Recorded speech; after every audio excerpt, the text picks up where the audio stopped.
Hit Me Hard and Soft is easily Billy's best work. From hearing how they created this album, it makes perfect sense.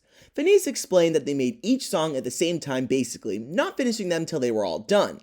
I'll just go through the tracks, but before that, let's talk about the reaction from the public.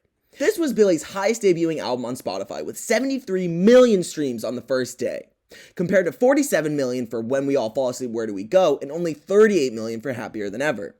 As of today, 3 songs still sit in the global Spotify top 10, with Lunch at the #1 spot, and Chihiro, I don't know if I'm saying that right, but that's how I'm going to say it throughout this video, and Birds of a Feather close behind, with no sign of going anywhere.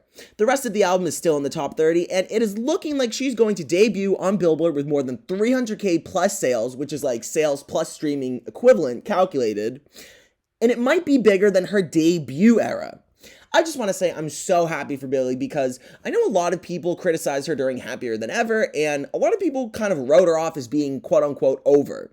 But this album is smashing, and it's just wonderful. And I can tell you why it's smashing. It's because it's incredible, her best work to date, my favorite album of hers, and let's get into it. A beautiful and tragic opening song, it sets the tone for the album perfectly. She called it a sister song to What Was I Made For in an interview, and I completely see that. It's very girlhood coded, and it questions public perception about her body and mental health. It's so raw, the lyrics are heartbreaking, and the vocals are beautiful in her usual light signature.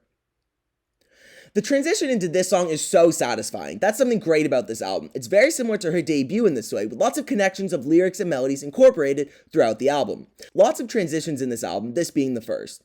This song is a 10 out of 10 upbeat banger. Her vocals in this are so much louder and bolder than we're used to, and it's about lesbian sex, so we love that. It's so bold and addicting. It's kind of like if Billy Bossa Nova and Bad Guy had a baby. It's so sonically interesting. They took a lot of risks on this album, and it paid off fully. This is another standout on the album. It's very experimental and kind of EDM-y and housey. Her vocals are heavenly on this, and she switches up back and forth from belting a bit to her softer tone.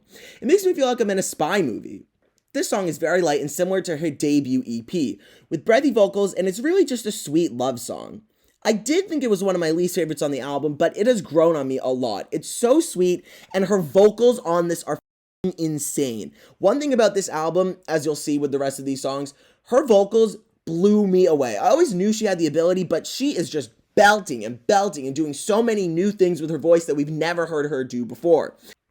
This is a hauntingly beautiful song that makes a reference to a possible mistake she made and not being able to let it go. This is such a layered album. Each song feels so detailed and personal, with the verses being repeated during the chorus and at the outro of the song.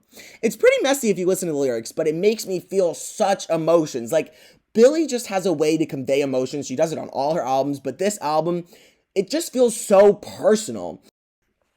Possibly her best song of all time, only rivaled by Happier Than Ever, this song is an explosion of passion, emotion, and jaw-dropping, belting vocals from Billy that we've never really heard before. The lyrics are brutal, and another display of the honesty on the album that I love. It's an absolute masterpiece. The vocals are just insane. This is quite literally one of the best songs of all time.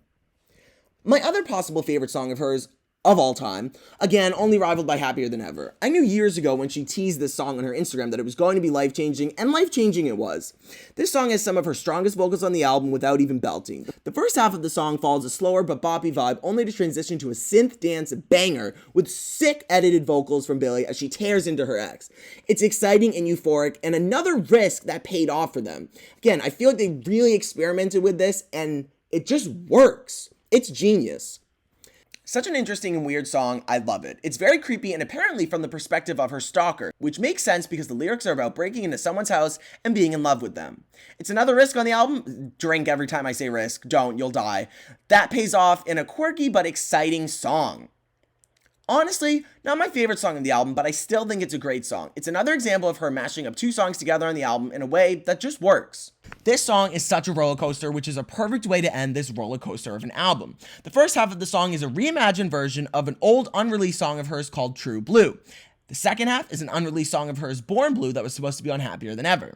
This song ties in every song from the album in one way or another, in the lyrics or in the melodies, which is genius and so satisfying, like this album. I'm so happy for Billy. She's smashing harder than ever.